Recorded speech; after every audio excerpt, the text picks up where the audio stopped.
Look, I feel that our metropolises are imperilled by an increasingly outdated, inefficient and counterproductive governance arrangement.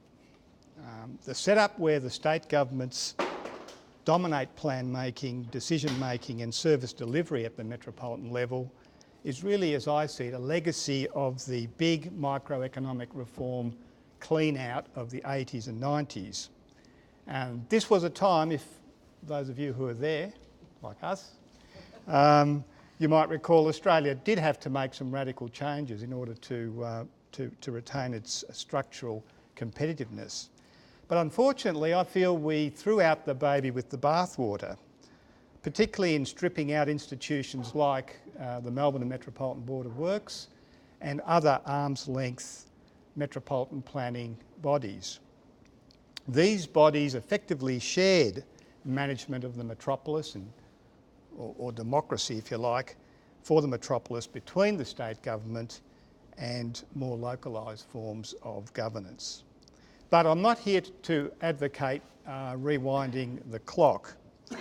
The stakes are actually much higher today because we could have afforded to have sloppy metropolitan governance during the long post-war boom, during the period of Fordist manufacturing production, but the metropolis actually are much more important today.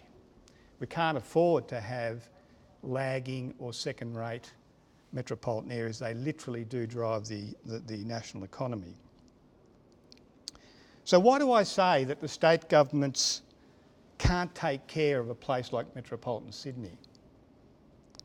Well, the short answer is that state governments inevitably, in my view, think in silos. It's a sphere of government which is good at programs but not at places. It's best in services like health, education and police, where consistency of standards and economies of scale are critical, but it struggles when it comes to connecting up programs and finding synergies at the level of place, whether it's at the neighbourhood, suburb, municipality or city level. Now, it's hardly surprising when you think about it for a moment that that's the case, because state governments are constituted to represent and serve an expansive jurisdiction, not a place. So notwithstanding the state government's political exposure to the metropolis, the New South Wales government could never ever say that it stands for Sydney. It stands for New South Wales, which is a broad collection of geographic communities.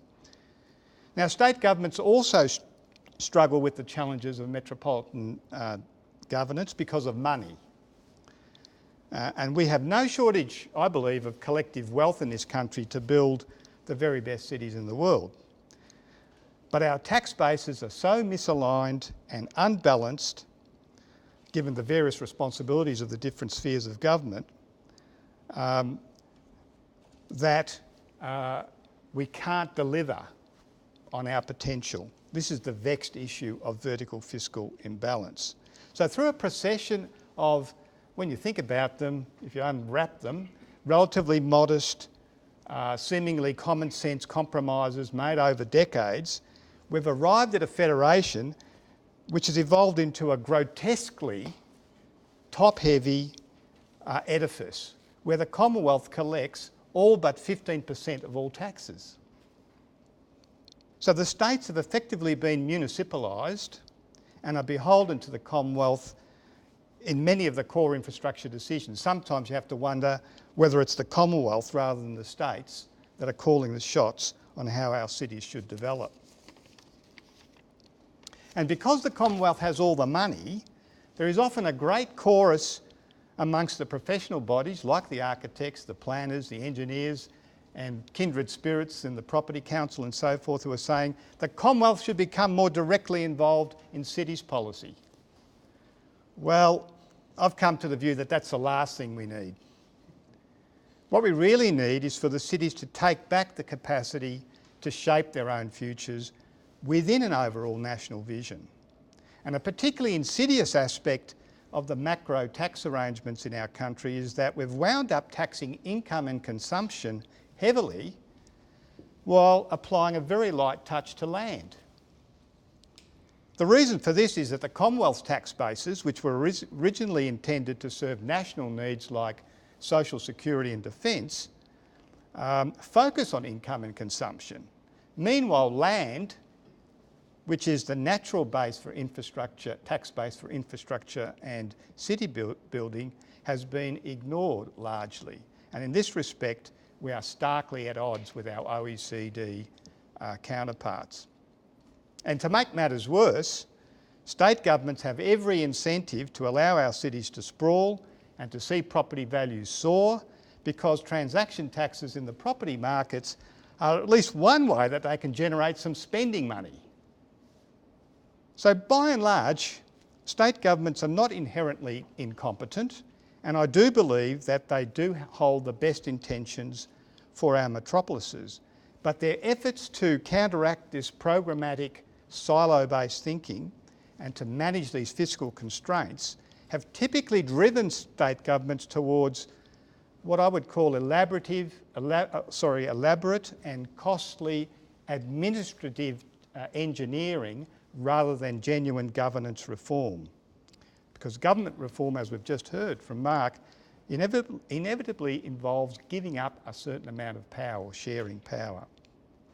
So I'm thinking here, in terms of this elaborate and costly engineering of administration rather than governance reform, the setting up of organisations like Infrastructure New South Wales, regional coordination committees, and the construction of complex and comprehensive planning legislation, which is founded on at the end of the day, the mistaken belief that you can achieve efficient and properly funded urban development if only you get your land use plans right.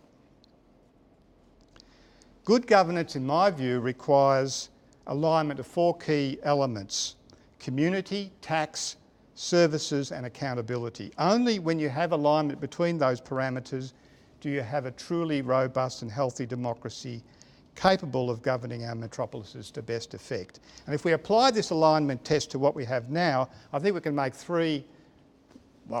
I'm confident that I can make three observations. One is that local government is always going to be locally focused. It's fanciful to believe that local government can take a regional perspective, that it can rise above the interests of the local community. It can collaborate on service delivery, but when push comes to shove, they are for local, and it's fair enough that they are. The second observation that I would make is that state governments do not and cannot stand for the metropolis. It follows to me that there is a geographic community of interest at the metropolitan level which is a yawning gap in our democracy. The kind of metropolitan issues that need to be governed by a metropolitan constituency, in my view, are not far-reaching. It's not an enormously long list. I'm not talking about everything that happens in the city. I'm talking about regional city-shaping transport infrastructure. Things like WestConnex, train lines, massive infrastructure that changes the shape of the city. I'm talking about metropolitan economic development, I'm talking about public transport systems, and I'm talking about regional water management. Stuff above that can be handled by the Commonwealth and the state, and stuff below that can be handled by local government. State governments demonstrably struggle to manage those things that I've just mentioned because their institutions are not aligned to the communities of interest in question, and they lack the tax base to make a difference. Now, there's no easy way out of this mess, but it's a supreme challenge for all professions and policymakers to tackle it, because we just can't afford to have our metropolises badly managed or suboptimally managed. So here are some ideas for a way forward, and there's just a couple. We could start by developing a hybrid model of metropolitan governance for Sydney, and I know that some thinking has been happening on this already. This could involve a Metropolitan Commission governed by say 4 or 5 democratically mandated members appointed by electoral colleges of councils, sitting alongside 5 or 6 state government appointees so that the state government retains the balance of power on that commission. The commission would be tasked with advising government on overall metropolitan strategy, economic development, city shaping infrastructure, public transport and major urban renewal projects like the Bays Precinct. It would subsume the role of Infrastructure New South Wales in respect of strategic projects affecting the metropolis. Now, over time, if the Commission proves its worth, it could be given more power and direct management responsibility for some of these services, and perhaps one day we could even have a directly elected mayor for Greater Sydney along the lines of the Greater London Authority, where whether it's Ken or Boris, they're all for London. Now, full fruition of this vision would require fundamental tax reform, but we can make a start. One idea, which is awfully hard to do, but hey, I don't have to deliver on these things, would be to roll back payroll tax and gradually ramp up a broad-based land tax. And in part, perhaps hypothecate or dedicate some of that broad-based land tax to this Metropolitan Commission.